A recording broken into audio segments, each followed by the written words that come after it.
Right now, if I put 3 apples in front of you, you'd know instantly there are 3. No counting, no hesitation. But put down 47 instead, and that certainty vanishes. You'd have to actually count them. That gap, where just knowing turns into having to count, happens at 4. Not 5, not 10. 4. And that's not a personal quirk. It's a hard ceiling built into the brain of every human who has ever lived, including you, right now. Neuroscientists call this subitizing. It's why you can glance at a small handful of objects and know the exact count instantly. But the moment the pile crosses 4, your brain switches strategies. It stops counting exactly and starts guessing, using something called the approximate number system. It lets you sense one pile is bigger than another, but only roughly. You can tell 8 apart from 16 instantly. But 30 versus 34? Good luck. Past 4, quantity turns into a blur. So how are you able to count to 1,000 right now without blinking? You can't. Not really, not on your own. Counting is a piece of cultural software someone else built thousands of years ago, and you downloaded it as a toddler without realizing it wasn't pre-installed. There's a tribe alive today that proves it.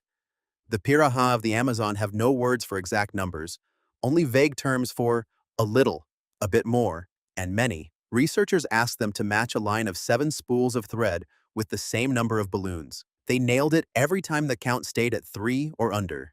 Past 4, their accuracy fell apart completely. Not because they're less intelligent, because without number words, exact counting past 4 isn't something the human brain can do alone. So somebody had to build it, and we can actually find the objects where that invention started. In a cave in France, archaeologists found a hyena bone with 9 notches, carved by a Neanderthal 60,000 to 72,000 years ago, all cut in one sitting with the same blade. Before modern humans had even finished spreading across the planet, somebody was already trying to hold a number outside their own head. In South Africa's border cave, they found something stranger. A baboon bone with 29 evenly spaced notches, roughly 44,000 years old, cut on 4 separate occasions.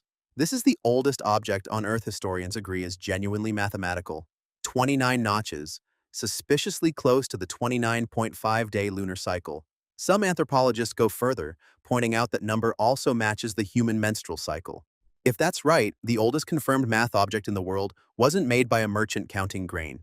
It may have been made by a woman tracking her own body, tens of thousands of years before the first city or the first written word existed. Then in Moravia, a 30,000-year-old wolf bone turned up with 55 notches, split into sections of 30 and 25, bundled in groups of 5, the same trick you'd use counting cash in 5s instead of 1s, almost certainly mapped onto fingers. And then there's the one that breaks the timeline. Near a river in the Congo, a bone was found with 168 notches arranged in 3 columns. One column holds every prime number between 10 and 20, another doubles and halves. It's called the Ashango bone, and some mathematicians see the earliest evidence of humans playing with primes, 20,000 years before Greece. Others push back hard, arguing the notches are just grip marks on a tool handle. Nobody knows for certain. What everyone agrees on is that it was deliberate. None of these people had a word for 7. So how did anyone get from scratches on a bone to actual numbers?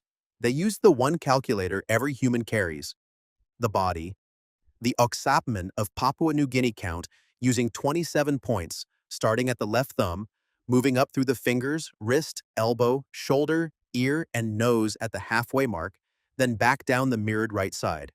Run out of body? Loop back and start again. The Sumerians engineered something more efficient. Using one thumb as a pointer, they tapped across the 3 knuckles of each of the other 4 fingers, 12 per hand. Complete a lap of 12. Raise a finger on the other hand. Do that 5 times and you've counted to 60 using nothing but your own 2 hands. That number stuck.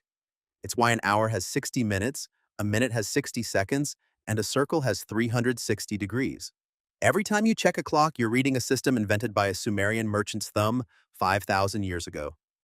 But counting on your hands only gets you so far before you need to remember what you counted yesterday. And that need accidentally invented something bigger than math.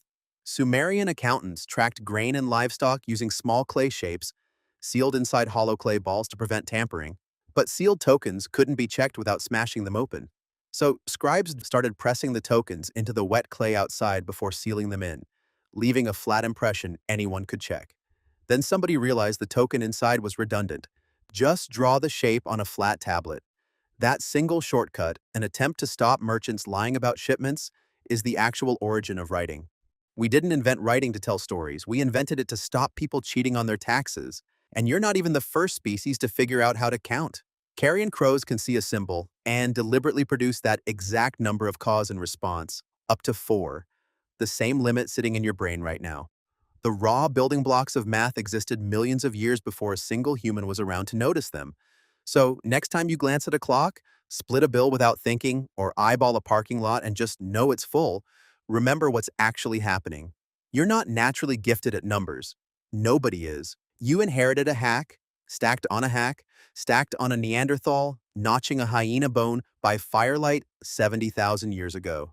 4 is where your brain gives up on its own. Everything past it was invented by someone else, so you'd never have to feel that wall at all. If any of this changed how you think about something you do without even noticing, that's kind of the whole point of this channel, so a like helps more than you'd guess. And subscribing just means the next one shows up without you having to go looking for it. No counting required.